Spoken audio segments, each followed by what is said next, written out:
Dia 26 de fevereiro, Êxodo capítulo 9. Disse o Senhor a Moisés: Apresenta-te a Faraó e dize-lhe: Assim diz o Senhor, o Deus dos Hebreus: Deixa ir o meu povo para que me sirva. Porque se recusares deixá-los ir, e ainda por força os detiveres, eis que a mão do Senhor será sobre o teu rebanho, que está no campo, sobre os cavalos, sobre os jumentos, sobre os camelos, sobre o gado e sobre as ovelhas, com pestilência gravíssima. E o Senhor fará distinção entre os rebanhos de Israel e o rebanho do Egito, para que nada morra de tudo o que pertence aos filhos de Israel. O Senhor designou certo tempo, dizendo: Amanhã fará o Senhor isto na terra. E o Senhor o fez no dia seguinte, e todo o rebanho dos egípcios morreu, porém do rebanho dos israelitas não morreu nenhum. Faraó mandou ver, e eis que do rebanho de Israel não morrera nenhum sequer. Porém o coração de Faraó se endureceu e não deixou ir o povo. Então disse o Senhor a Moisés e a Arão: Apanhai mãos cheias de cinza de forno, e Moisés atire-a para o céu diante de Faraó. Ela se tornará em pó miúdo sobre toda a terra do Egito, e se tornará em tumores, que se arrebentem em úlceras nos homens e nos animais por toda a terra do Egito. Eles tomaram cinza de forno e se apresentaram a Faraó. Moisés atirou-a para o céu, e ela se tornou em tumores que se arrebentavam em úlceras nos homens e nos animais, de maneira que os magos não podiam permanecer diante de Moisés por causa dos tumores, porque havia tumores nos magos e em todos os egípcios. Porém, o Senhor endureceu o coração de Faraó, e este não os ouviu, como o Senhor tinha dito a Moisés. Disse o Senhor a Moisés: Levanta-te pela manhã cedo, apresenta-te a Faraó e dize-lhe: Assim diz o Senhor, o Deus dos Hebreus: Deixa ir o meu povo para que me sirva, pois esta vez enviarei todas as minhas pragas sobre o teu coração e sobre os teus oficiais e sobre o teu povo, para que saibas que não há quem me seja semelhante em toda a terra. Pois já eu poderia ter estendido a mão para te ferir a ti e o teu povo com pestilência, e teria sido cortado da terra. Mas deveras para isso te hei mantido, a fim de mostrar-te o meu poder, e para que seja o meu nome anunciado em toda a terra. Ainda te levantas contra o meu povo para não deixá-lo ir? Eis que amanhã, por este tempo, farei cair muito grave chuva de pedras, como nunca houve no Egito, desde o dia em que foi fundado até hoje. Agora, pois, manda recolher o teu gado e tudo o que tens no campo. Todo homem e animal que se acharem no campo e não se recolherem à casa, em caindo sobre eles a chuva de pedras, morrerão. Quem dos oficiais de Faraó temia a palavra do Senhor, fez fugir os seus servos e o seu gado para as casas.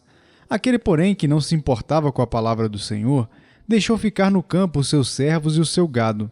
Então disse o Senhor a Moisés: Estende a mão para o céu e cairá chuva de pedras em toda a terra do Egito, sobre homens, sobre animais e sobre toda a planta do campo na terra do Egito.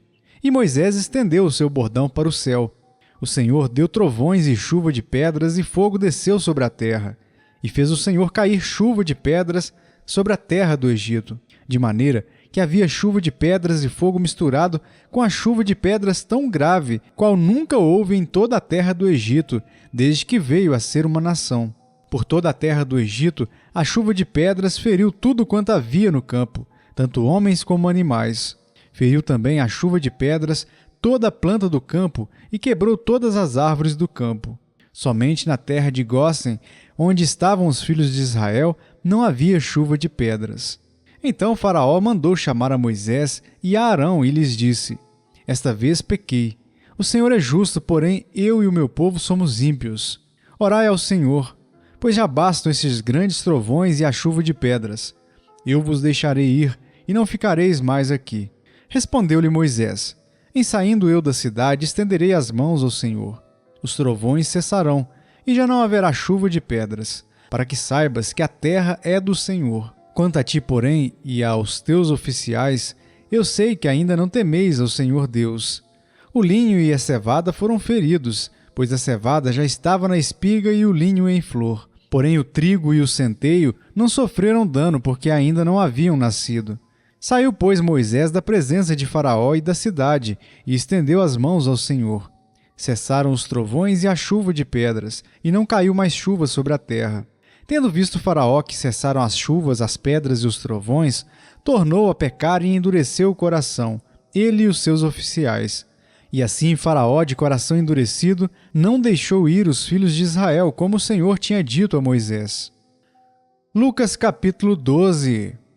Posto que miríades de pessoas se aglomeraram a ponto de uns aos outros se atropelarem, passou Jesus a dizer, antes de tudo, aos seus discípulos: Acautelai-vos do fermento dos fariseus, que é a hipocrisia. Nada há encoberto que não venha a ser revelado, e oculto que não venha a ser conhecido. Porque tudo o que dissestes às escuras será ouvido em plena luz, e o que dissestes aos ouvidos no interior da casa será proclamado dos eirados. Digo-vos, pois, amigos meus, não temais os que matam o corpo e depois disso nada mais podem fazer. Eu, porém, vos mostrarei a quem deveis temer. Temei aquele que depois de matar tem poder para lançar no inferno. Sim, digo-vos, a esse deveis temer. Não se vendem 5 pardais por 2 esses? Entretanto, nenhum deles está em esquecimento diante de Deus. Até os cabelos da vossa cabeça estão todos contados. Não temais, bem mais valeis do que muitos pardais.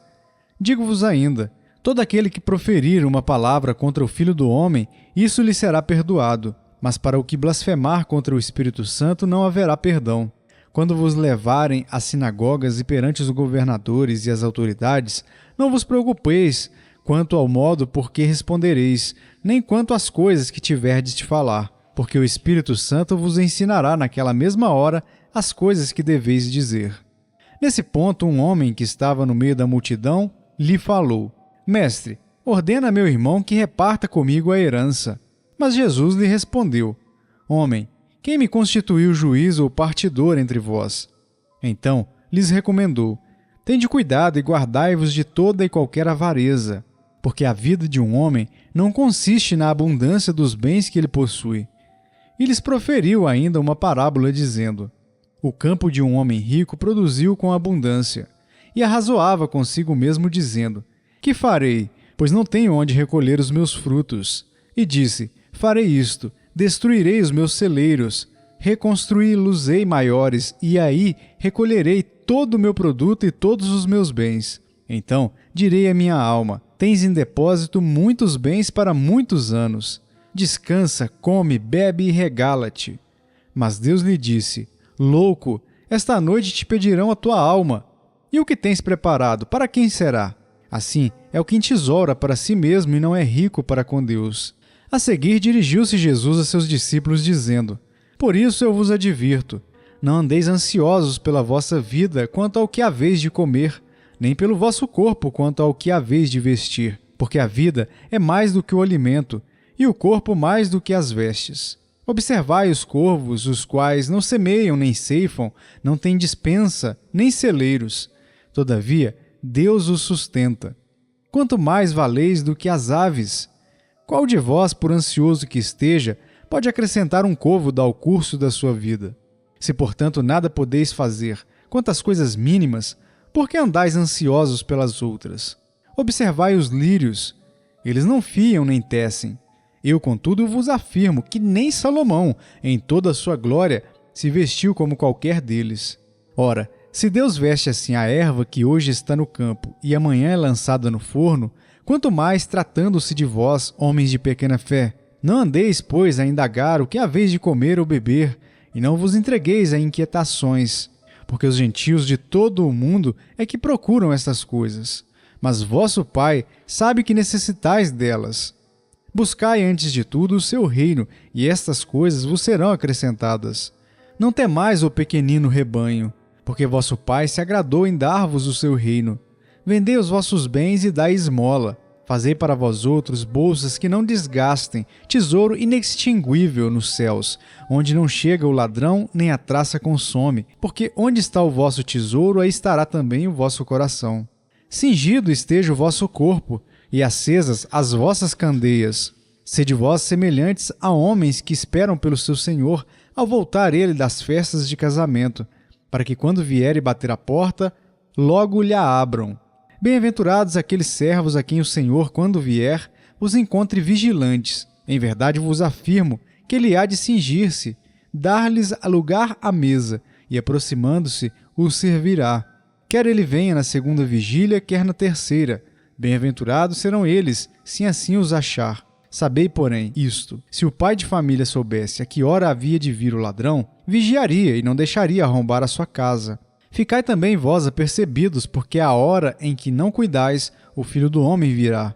Então Pedro perguntou: Senhor, proferes esta parábola para nós ou também para todos? Disse o Senhor: Quem é, pois, o mordomo fiel e prudente, a quem o Senhor confiará os seus conservos, para dar-lhes o sustento a seu tempo? Bem-aventurado aquele servo a quem seu senhor, quando vier, achar fazendo assim. Verdadeiramente vos digo que lhe confiará todos os seus bens.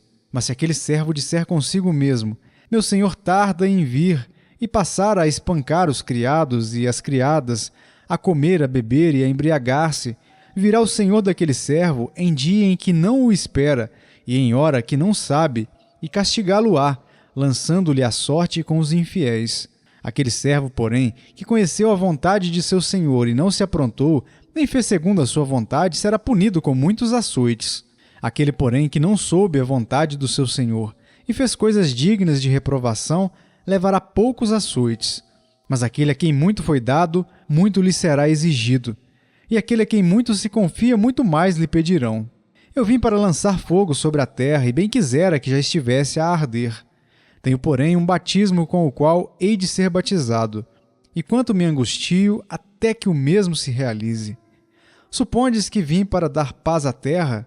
Não, eu vou-lo afirmo, antes divisão, porque daqui em diante estarão 5 divididos numa casa, 3 contra 2 e 2 contra 3. Estarão divididos, pai contra filho, filho contra pai, mãe contra filha, filha contra mãe, sogra contra nora e nora contra sogra. Disse também às multidões: Quando vedes aparecer uma nuvem no poente, logo dizeis que vem chuva, e assim acontece. E quando vedes soprar o vento sul, dizeis que haverá calor, e assim acontece. Hipócritas, sabeis interpretar o aspecto da terra e do céu, e entretanto não sabeis discernir esta época? E por que não julgais também por vós mesmos o que é justo? Quando fores com o teu adversário ao magistrado, esforça-te para te livrares desse adversário no caminho, para que não suceda que ele te arraste ao juiz, o juiz te entregue ao meirinho e o meirinho te recolha à prisão. Digo-te que não sairás dali enquanto não pagares o último centavo. Jó capítulo 27. Prosseguindo Jó em seu discurso, disse: Tão certo como vive Deus, que me tirou o direito, e o Todo-Poderoso, que amargurou a minha alma, enquanto em mim estiver a minha vida e o sopro de Deus nos meus narizes, nunca os meus lábios falarão injustiça, nem a minha língua pronunciará engano. Longe de mim que eu vos dê razão. Até que eu expire, nunca afastarei de mim a minha integridade. A minha justiça me apegarei e não alargarei. Não me reprova a minha consciência por qualquer dia da minha vida. Seja como perverso o meu inimigo e o que se levantar contra mim como um injusto. Porque qual será a esperança do ímpio quando lhe for cortada a vida, quando Deus lhe arrancar a alma? Acaso ouvirá Deus o seu clamor em lhe sobrevindo a tribulação? Deleitar-se-á o perverso no Todo-Poderoso e invocará a Deus em todo o tempo? Ensinar-vos-ei o que encerra a mão de Deus, e não vos ocultarei o que está com o Todo-Poderoso. Eis que todos vós já vistes isso. Por que, pois, alimentais vãs noções? Eis qual será da parte de Deus a porção do perverso e a herança que os opressores receberão do Todo-Poderoso. Se os seus filhos se multiplicarem, será para a espada, e a sua prole não se fartará de pão. Os que ficarem dela, a peste os enterrará, e as suas viúvas não chorarão. Se o perverso amontoar prata como pó e acumular vestes como barro, ele os acumulará, mas o justo é que os vestirá. E o inocente repartirá a prata. Ele edifica sua casa como a da traça e como a da choça, que o vigia constrói. Rico se deita com a sua riqueza, abre os seus olhos e já não a vê. Pavores se apoderam dele como inundação, de noite a tempestade o arrebata. O vento oriental o leva, e ele se vai. Varre-o com o ímpeto do seu lugar. Deus lança isso sobre ele e não o poupa, a ele que procura fugir precipitadamente da sua mão. A sua queda lhe batem palmas, a saída o apupam com assobios. 1 Coríntios capítulo 13. Ainda que eu fale as línguas dos homens e dos anjos, se não tiver amor, serei como o bronze que soa ou como o símbolo que retine. Ainda que eu tenha o dom de profetizar e conheça todos os mistérios e toda a ciência, ainda que eu tenha tamanha fé, a ponto de transportar montes, se não tiver amor, nada serei. E ainda que eu distribua todos os meus bens entre os pobres, e ainda que entregue o meu próprio corpo para ser queimado, se não tiver amor, nada disso me aproveitará. O amor é paciente, é benigno. O amor não arde em ciúmes, não se ufana, não se ensoberbece, não se conduz inconvenientemente, não procura os seus interesses, não se exaspera, não se ressente do mal, não se alegra com a injustiça, mas regozija-se com a verdade. Tudo sofre, tudo crê, tudo espera, tudo suporta. O amor jamais acaba, mas havendo profecias desaparecerão, havendo línguas cessarão, havendo ciência passará, porque em parte conhecemos e em parte profetizamos. Quando, porém, vier o que é perfeito, então o que é em parte será aniquilado. Quando eu era menino, falava como menino, sentia como menino, pensava como menino. Quando cheguei a ser homem, desisti das coisas próprias de menino, porque agora vemos como em espelho, obscuramente. Então veremos face a face. Agora conheço em parte, então conhecerei como também sou conhecido. Agora, pois, permanecem a fé, a esperança e o amor, estes três. Porém, o maior destes é o amor.